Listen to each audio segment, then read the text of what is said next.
Olá, estudante! Seja muito bem-vindo ao meu canal, Kelly aqui da Didasco falando. Mais uma aula caprichadíssima para você, bem organizadinha. Quero ver você saindo da minha aula pronto para aquela prova, pronto para fazer o vestibular, pronto para fazer sua redação, tá bom? Nossa aula vai ser super organizada, anote aí, o tema é barroco, serve tanto para você que está treinando para o vestibular, que vai fazer prova de vestibular, literatura cai, certeza que barroco vai cair. Afinal de contas, é um dos estilos de épocas mais importantes no Brasil e no mundo. E além disso, você também pode utilizar o barroco como embasamento da sua redação, exatamente. Se você estiver falando aqui sobre uma questão de manipulação de informação, sobre desigualdade social, sobre forma de política, sobre domínio da religião dentro de uma sociedade, sabe? A ideia de quando a religião ela também faz parte do poder político. Então é aqui mesmo que você encontra embasamento para isso, tá? Papel e caneta na mão, cola o olho aqui, que a nossa aula vai começar.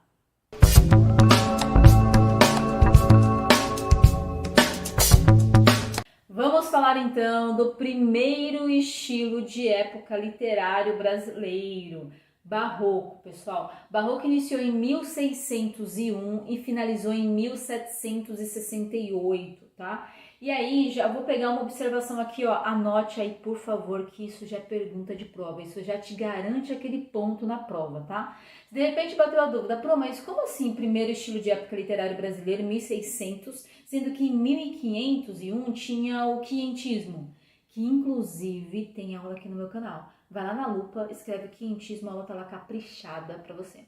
Voltando ao raciocínio, é porque é o seguinte, pessoal, se considera estilo de época quando esses textos, essas poesias, esses materiais, eles são produzidos por pessoas nativas daquele país. Então vamos pensar, quem produzia o material lá em 1500 e blá blá blá, era nativo? Era, né? Porque o nosso nativo aqui sabia tupi, sabia, né? O nosso nativo eram os indígenas. E quem produziu a Carta de Achamento do Brasil, quem produziu todo o material literário de 1501 a 1600 foram os descendentes de Portugal, né? Foram os próprios enviados e os seus descendentes. Então não eram brasileiros, você entende? Aqui não era uma produção nativa de quem era daqui do Brasil, era uma produção de quem era de fora. Então não é considerado como estilo de época. Tudo bem? Esclarecido? Voltando ao raciocínio.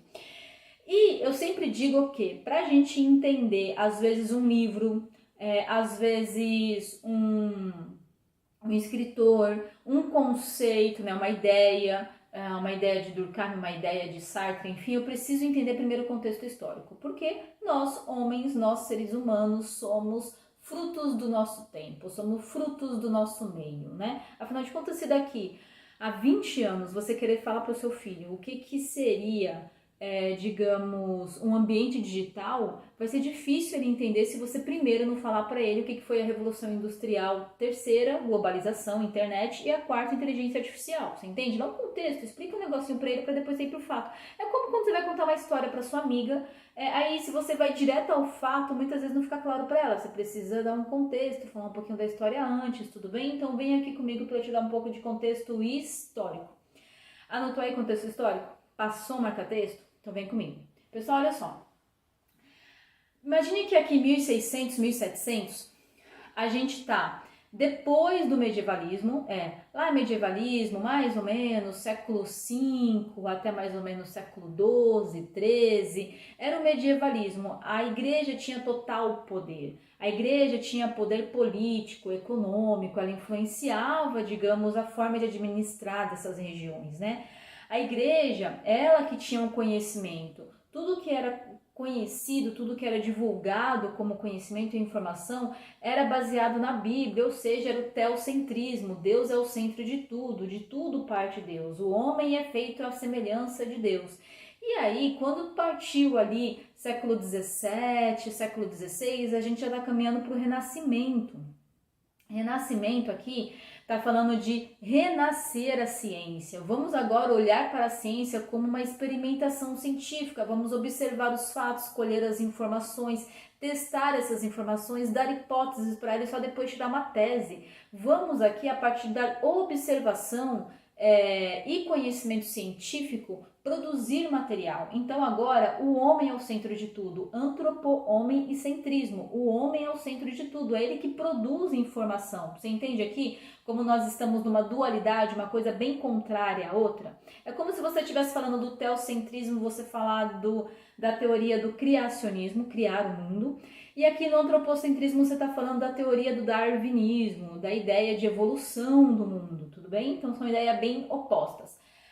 O que acontece aqui então no Renascimento, quando vem o antropocentrismo? A igreja, pessoal, vai começar a perder fiel. A igreja vai entrar em declínio. A igreja ela vai começar a perder poder, porque inclusive também aqui no Renascimento, as grandes navegações, né? Lembra quando tinha a Companhia de Jesus, companhias jesuíticas, quando tinha as cruzadas, a igreja ela estava junto com as grandes navegações. E agora quando, digamos, esse período aí está em declínio, a igreja também perde poder. Aí o que ela pensa? Cara, o que eu posso fazer para que eu angarie, para que eu chame mais fiel? Porque eu estou perdendo, eu não posso perder fiel. Afinal de contas, é o fiel. É quem acredita na igreja que dá poder e leva o nome dela. Faz sentido? Se essa igreja tem menos fiel, então ela vai perder poder, ela vai perder influência na sociedade. Faz sentido por aí? Bom, então vem comigo aqui. Certamente. Então, essa produção literária, ela começou a ser produzida dando essa ideia de dualidade, de, digamos, fé e razão, de espírito e matéria, de racional e irracional, ela sempre dando essa ideia de bem e mal, de céu e inferno, ou seja, para manter essa ideologia das pessoas dentro da ideia de que elas precisavam procurar a igreja para, digamos, alcançar o reino dos céus, para que elas fossem redimidas e perdoadas dos seus pecados mundanos. Que aquela ideia de antropocentrismo, aquilo ali era uma vida mundana, era uma vida do homem, você tinha que caminhar na vida de Cristo, você entende aqui? Dando essa ideia de sempre pecado e indulgência, perdão, para que o homem ele tivesse sempre dentro da igreja. Esse pensamento ele influenciou a literatura, as esculturas, as artes, as pinturas. Ele, digamos, influenciou o pensamento da época, assim como hoje a gente tem também um ambiente digital influenciando o pensamento da época. Faz sentido por aí? O ambiente digital, ele influencia não só, de repente, o pensamento, como que a gente consome, como que a gente vive, mas também influencia até a economia, como que a gente compra, como que a gente paga. Você entende que, então, é fruto de seu tempo. Então, voltando a esse raciocínio, esse pensamento, ele foi influenciando as demais áreas. Vamos aqui agora focar na literatura e eu vou te falar um pouquinho lá da Europa e depois eu venho para o Brasil. Que inclusive, na real, se você pegar as provas aqui, eu tô falando isso porque eu fui dar uma estudada nas provas antes de fazer esse vídeo aqui pra você, né? Pra que esse vídeo estivesse atualizadíssimo, ok? Se a gente pegar essas provas de vestibulares, a maioria delas vão falar do barroco no Brasil. Então tá tudo certo. Então eu vou focar aqui na aula contigo com o barroco do Brasil, correto? Bom, vamos lá. Fala um pouquinho da Europa. Na Europa, tome nota aí. Luiz Góngora, ele foi o precursor, ele foi o vanguardista, esse cara vai cair na sua prova, tá? Ele foi de 1561 a 1627, os seus textos, as suas obras vinham com bastante jogos de palavras, ou então cultismo. O que é o jogo de palavras, né? O cultismo é quando de repente eu falo assim, estou acordado enquanto todos dormem, ok? Eu estou ciente, eu estou observando, eu estou na vigilância, eu estou atenta a tudo o que está acontecendo nessa sociedade, enquanto as pessoas estão dormindo, estão como um zumbi. Você entende aqui o jogo de palavras? Isso é chamado de cultismo, tá, pessoal? Cultismo. Existem algumas figuras de linguagem dentro desse cultismo, que é a metáfora. É quando, de repente, você falar que o céu é a luz e a humanidade é as trevas. Você entende aqui que você está fazendo uma comparação sem utilizar a palavra como? Isso é uma metáfora. Havia bastante também hipérbole, que é o exagero. Também falei o exagero aqui, certo? Não é necessariamente todas as pessoas que estão no mundo que elas são trevas, né? Não é 100% das pessoas que são erradas, que fazem tudo errado, que pecam a todo momento. Eu apenas exagerei, faz sentido? Isso é hipérbole, tá? Havia bastante figuras de linguagem dentro, digamos, das obras de Góngora. e principalmente a antítese. A antítese é justamente isso que eu acabei de falar, estou acordado enquanto todos dormem. É mais ou menos assim, é quando você tem ideias contrárias, acordar e dormir, e essas ideias contrárias são totalmente possíveis. Quer uma comparação de quando não é? É como poder falar que eu estou acordada dormindo. Isso não é uma antítese, embora eu falei acordada e dormindo, embora eu utilizei palavras contrárias, isso não é uma antítese, porque antítese é quando é algo possível. Eu estar acordada enquanto todos dormem é possível. Eu estou vigilante, eu estou atenta enquanto todos estão cegos. Tudo bem. Agora, eu estar acordada dormindo ou dormindo acordada não faz sentido. Isso daí é impossível. Então, a antítese, ela é uma oposição de palavras, né? Só que é totalmente possível. Tudo bem até aqui? Existe também outro chamado Francisco Quevedo, que foi de 1580 a 1645. Esse Francisco Quevedo já vem com uma outra ideia chamada de conceptismo. O que é o conceptismo? Aí, digamos que são os paradoxos, né? Você também utiliza palavras opostas, mas são impossíveis, ou seja, estou acordada dormindo. Entende aqui? Essa ideia do conceptismo ou então do paradoxo é quando há uma oposição ou um jogo de ideias. Anote aí, por favor. Cultismo, que é lá do nosso amigo Gôngora, é um jogo de palavras, ok?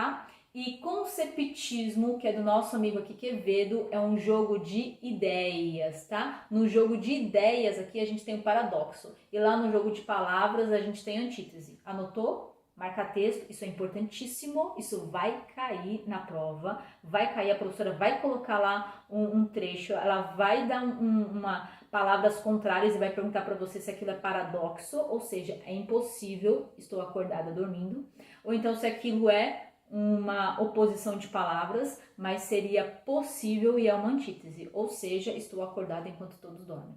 Você entendeu? Agora que eu falei como que isso ocorreu na Europa, vem para entender como que isso ocorreu aqui no Brasil.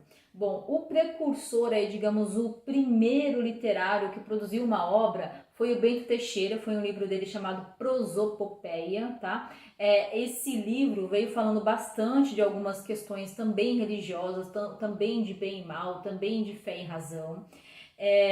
Mais especificamente, pessoal, eu vou ali, digamos, para o Nordeste e um pouquinho para Minas, que foram mais ou menos essas duas regiões aí, esses dois estados mais especificamente, que produziram mais obras, tá? Quando eu vou para Bahia, anote aí, eu vou falar bastante de Gregório de Matos, que inclusive é um baiano, e vou falar de Padre Antônio Vieira, que era português, mas chegou aqui ainda criança e se desenvolveu aqui, ele se tornou padre aqui, enfim, e ele morou muito tempo na Bahia, tá?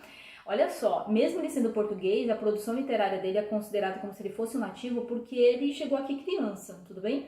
E lá em Minas foi muito mais as artes, assim como Aleijadinho, grande Aleijadinho, que a gente tem várias esculturas dele e principalmente em Minas. Então, focando nessas duas regiões aí, nesses dois estados aí, tá bom?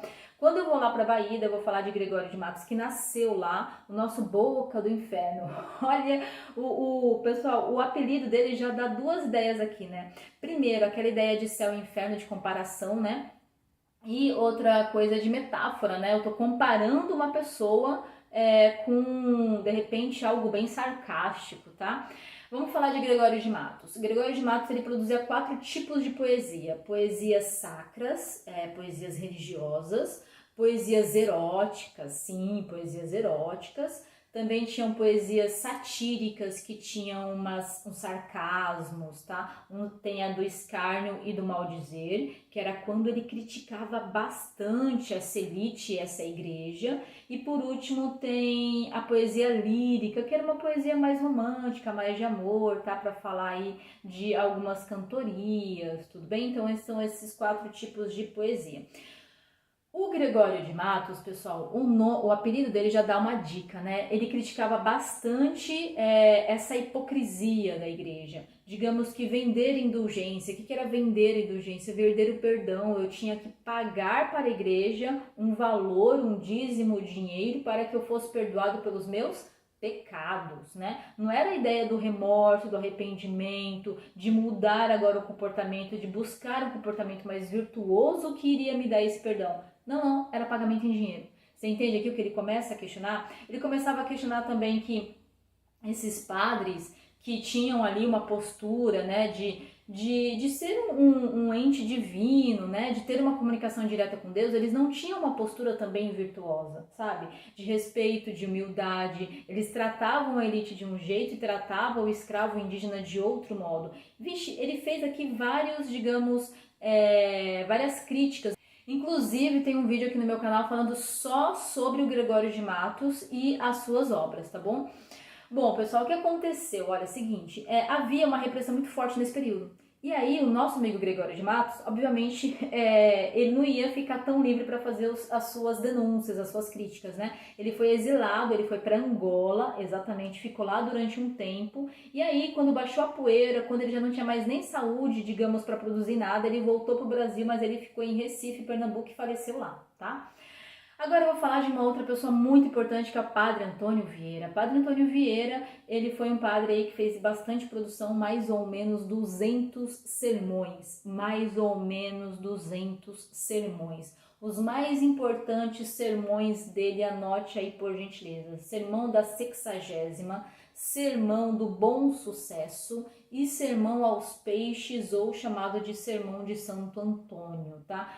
O que é esse sermão, afinal de contas? Gente, olha só, catolicismo é uma religião bem difundida aqui no Brasil, né? Se você não foi na igreja, pergunta para alguém que já foi. É mais ou menos assim, o que é um sermão na igreja? O padre, então, nosso padre Antônio Vieira, abria a Bíblia lá, pegava um trecho da Bíblia, falava, lia aquilo, lia a palavra e interpretava a palavra e fazia a comparação com o dia a dia, entende? Por exemplo, no Sermão aos Peixes, ele pega lá a palavra, abre a Bíblia, pega a palavra que Jesus fala da multiplicação dos peixes, aí ele vai fazer uma comparação, enfim, daquela situação. Por exemplo, ele vai falar que dentre os peixes ali há uma hierarquia, em que, digamos, o maior, ele domina o menor, né? Às vezes o maior, ele acaba sendo predador do menor. Por exemplo, um tubarão, uma baleia, ele é um predador da sardinha. Faz sentido? Ele come a sardinha, ele se alimenta da sardinha, ele dizima, ele acaba com a sardinha, e que isso faz parte do funcionamento. O que ele está querendo fazer uma comparação aqui?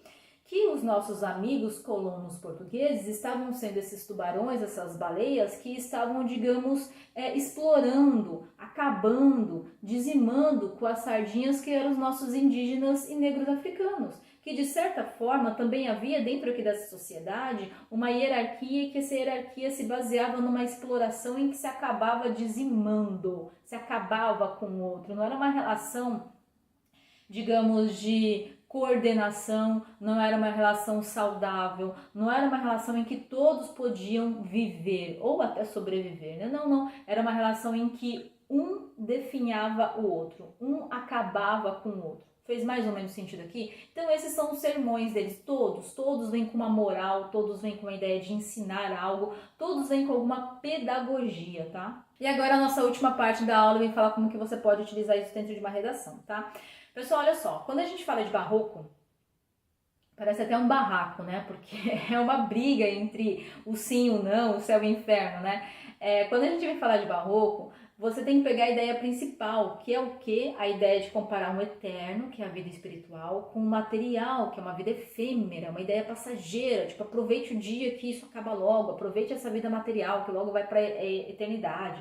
Quando você tem essa ideia de bem e mal, essa dicotomia, esse dualismo de claro e escuro, de céu e pecado, de antítese e paradoxo, desses jogos de palavras ou jogos de ideias, né? Dessa ideia de sempre manter a população no medo, num controle. Olha, cuidado com o mundano, vem aqui pro virtuoso. E esse virtuoso, na realidade, ele tem bastante hipocrisia. Ele é uma cortina rosa para se enxergar. Quando você tem essa ideia de domínio de pensamento, acabou. É exatamente o barroco que você pode utilizar. Porque a população nesse período ficava nesse, sabe, nesse jogo. Sabe quando sua amiga, você tem um amigo e uma amiga brigando, um fala que tá certo, outro fala que tá errado, e você fica ali, digamos, naquela corda bamba? É exatamente isso. E quando você fica na corda bamba, você não sabe se posicionar. E se você não se posiciona, você está sendo controlado. Fez sentido aqui pra você? Entende? E na realidade, quem tá te controlando tem uma certa hipocrisia por trás. Aquele amigo lá que fala que ele tá certo, que você não sabe se ele tá certo, você fica na dúvida ou não, ele não tá te falando toda a real. Quando você não está com ele, ele se comporta de uma forma diferente. Então, quando a igreja também falava, vendia essa ideia de controle da mentalidade, ela também agia de forma diferente por baixo dos panos. Você entende aqui? Que inclusive era isso que Gregório de Matos denunciava, criticava, e foi por isso que ele foi exilado. Então é ótimo quando você quer falar dessa ideia de manipular comportamento, de manipular a ideia, desse jogo psicológico, dessa ideia de manter sob medo, de manter numa prisão que ela é ideológica, que ela é mental. Fechou, ótimo. Barroco é crucial, cai como uma luva para esse tipo de tema. Prontinho, promessa cumprida, aula entregue. Se esse conteúdo fez sentido para você, se você saiu daqui da aula com ideias bem claras, entendendo, compartilha esse conteúdo. Compartilha, sabe, aquele amigo, aquela amiga, que você sabe que também está precisando dar um up aí nos estudos, que você sabe que ele também está precisando melhorar o rendimento dele na nota, passa para ele que eu tenho certeza que ele vai ser muito grato para você. E se durante a aula você teve algum insight, alguma coisa que você queria comentar, comenta aqui. Vou adorar conhecer suas ideias, vou adorar te conhecer, vou lá responder. Vamos produzir informação, né? Vamos discutir ideias pra gente abrir ideias, tá bom? Pessoal, muito obrigada por hoje. Espero mesmo ter colaborado e agora, vai lá, gabarita essa prova.